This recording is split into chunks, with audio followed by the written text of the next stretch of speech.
the human condition is characterized uniquely by our awareness of our mortality. In other words, we're the only species that is aware that we are mortal beings, and this causes a tremendous amount of anxiety.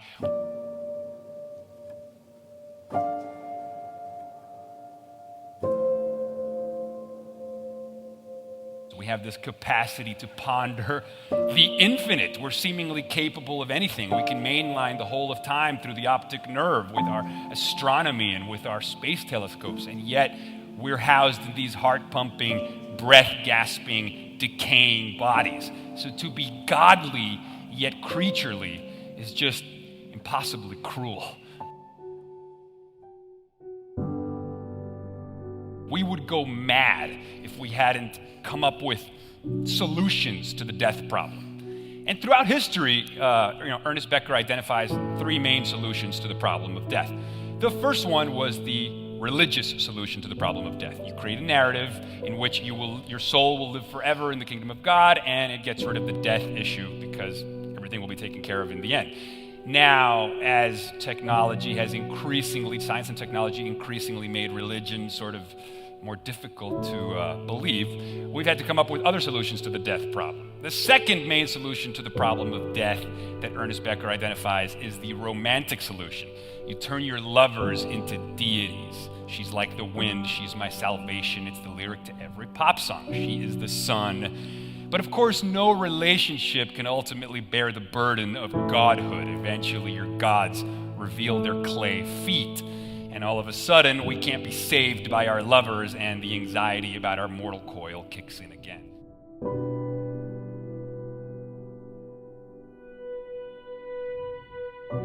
When one gets to an extreme, that is to say, to the point where you realize that there is nothing you can do about life, nothing you can not do about life, then you're the mosquito biting the iron bull. Well, so in the same way, he said, look, you heard a bomb coming at you. You could hear it whistle, and you knew it was right above you and headed straight at you, and that you were finished. And you accepted it. And suddenly, there was this strange feeling that everything is absolutely clear. You suddenly see that there isn't a grain of dust in the whole universe that's in the wrong place. That you understand completely, absolutely, totally what it's all about. So, you see, this is always the opportunity presented by death. That if one can go into death with eyes open and have somebody help you, if necessary, to give up before you die, this extraordinary thing can happen to you. So that from your standpoint, in that position, at that time, you would say, I wouldn't have missed that opportunity for the world. Now I understand why we die.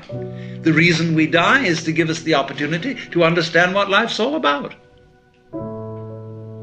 By letting go. Because then we come to a situation that the ego can't deal with.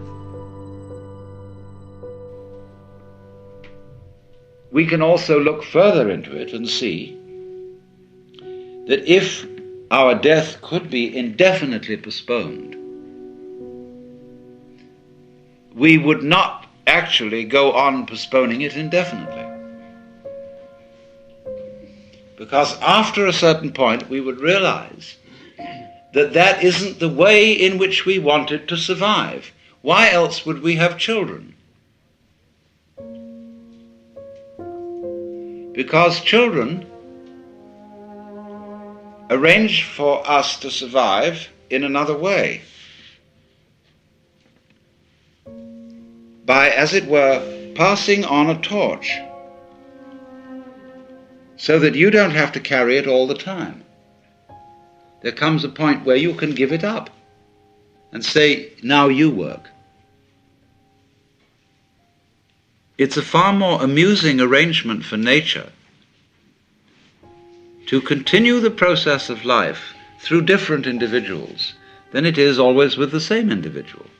Because as each new individual approaches life, life is renewed.